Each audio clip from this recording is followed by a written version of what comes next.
Sitting there, Jason felt a wave of uncertainty wash over him. Initially dismissing his daughter's odd behavior, finding the letter changed everything. Realizing the situation was beyond him, he decided to involve the police immediately. What was really happening in his backyard? Jason Knightley had it all. He had a good, stable job. He had a beautiful wife and 2 amazing children, and he owned the house of his dreams. What he didn't know was that there was a problem with that house. The backyard held some secrets about its long past, and it was his daughter, Lori, who uncovered them. Ever since Lori's 6th birthday, she had been acting strange. She was used to her routine and had settled into it quite well, but recently she started doing something new, and it started bothering her father. He knew there was more to the situation than he could see, and he wanted to find out what it was that caused the sudden shift. What had Lori been doing that was so strange? She would walk up to the property fence and start talking like there was someone on the other end asking her questions. At first, Jason thought she was just being a typical 6-year-old and having some fun, but he quickly realized that there was more to it. Jason let it go on for a couple of days, but he quickly discovered that this had become a new routine. She would do it every single afternoon. That was when Jason started getting suspicious, but he would soon discover that there was more to this than just a daily visit, and what he found would have him scratching his head. After observing her for a few days, Jason realized that this incident happened at exactly the same time every day. Whether Lori was inside or outside, she would approach the fence at exactly 4:30 p.m. Did that mean something? Was there any significance to that specific time? Or was her father just imagining things? At that point, his daughter's behavior had gotten Jason's full attention. He was intrigued by what he was seeing, and his intrigue quickly turned into a puzzle that he wanted to solve. So he spent every day watching Lori. He stayed away so she wouldn't pick up on it. But something was about to happen that would force him to act. After a few days, Jason started wondering who it was that his daughter was talking to. Was it a dog? Or maybe a cat? Or was it simply their next-door neighbor? He couldn't say for sure as he never actually heard the discussions. But that was about to change. He wanted to know what was being said and who was saying it. With that thought in mind, Jason decided to test the waters. One afternoon, while his daughter was pouring her heart out to her newfound friend and he approached, he could hear his daughter chatting up a storm as she sat on the grass, facing the fence. But that wasn't what confused her father. It was the response that really got to him. Jason waited for a while, but he didn't hear anyone responding to young Lori. There was no neighbor keeping the discussion going. There was no excited dog barking in response, and there was no cat to give her an answer. Confused, her father looked over the fence, but what he saw left him even more confused than he was before. There was absolutely no sign of any creature on the other side of the fence. His daughter wasn't speaking to anyone at all. Or was she? Jason considered that his daughter might have an imaginary friend. It was common for children around her age and would explain her strange behavior, if only he knew how wrong he was. As the days passed, the situation started bugging Jason.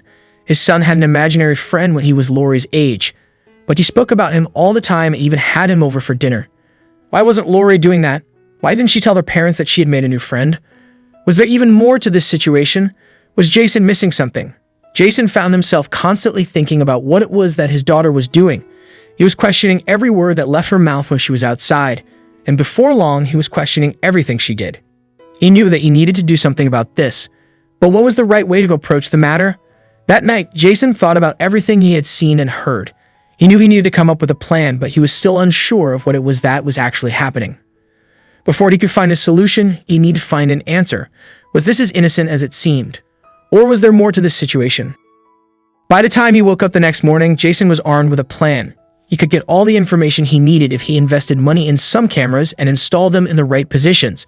So that was exactly what he planned on doing. But he would do it overnight so no one could see what it was that he was really up to. Jason spent that day going from one store to another looking for the best deals he could find. And before long, he was ready to go. Armed with his tools, he waited for nightfall. Once his daughter was asleep, he crept outside and installed the cameras where he thought he would get the best views. What would he see? Jason tried to calm his nerves for the next few days, knowing that he would have the answers sooner rather than later.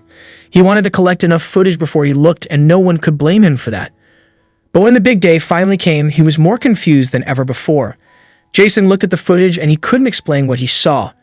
Jason spent hours going through the footage of his daughter's discussion, but he found absolutely nothing. There was nothing there for her to talk to. That was when the father knew that something was seriously wrong. Something was happening in his backyard, and he needed to find out what that was. What would he ultimately discover? Jason spent countless hours wondering what it was that his daughter was up to. Who was she talking to, and why? Why didn't the cameras capture anything? His mind was filled with questions that he didn't have the answers to, and it was starting to drive him mad. Would he ever uncover the truth, or was he just wasting time on figments of his daughter's imagination? At this point, months had passed. Jason had reached the point of no return, and his mind was filled with worrisome thoughts. He had done extensive research into imaginary friends and now knew that his daughter's behavior didn't fit the description. There had to be something else. But what was it? What was going on in his backyard? Jason couldn't just stand by and watch anymore. He needed answers. He needed to know who his daughter was talking to and why. He couldn't let this madness continue anymore. Jason had to get to the bottom of this before it was too late. What if his daughter was in danger and he didn't see it? In Jason's mind, there was something sinister going on behind closed doors. He had discovered that no one lived in the house next door and that it was a playground for criminals. Was one of those criminals targeting his daughter? Was she talking to one of them?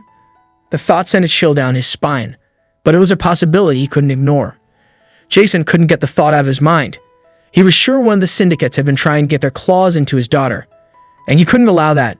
He was more determined to solve this puzzle than ever before. But what could he do? Should he call the police? Or should he stop his daughter from going outside? All Jason knew at that point in time was that he couldn't let any harm come to his daughter. She was the most precious thing on the planet, and he couldn't let anyone take her away from her family. A firm knot formed in his stomach as he tried to come up with a plan, but there was only one thing he could think of to protect her. In order to keep his daughter safe, Jason forbade her from going outside. She kicked and screamed in protest, but this time he wouldn't back down. The only time his daughter would be allowed in that backyard again was when he was 100% sure that no harm would come to her. Would that work? Jason kept watching the footage, hoping that he would find evidence to prove that he was right about the syndicates. But he saw absolutely no movement next door. No one had gone into or left that house in days. Was it because they saw his cameras? Or was his mind getting the better of him?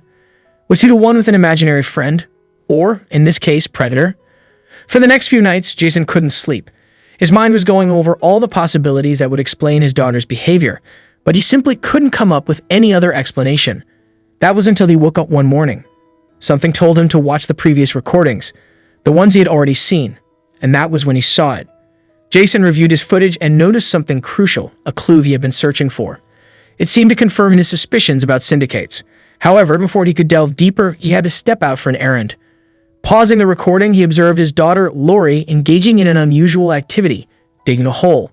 Intrigued, he investigated the spot later that night and unearthed an old letter detailing tragic events on his property.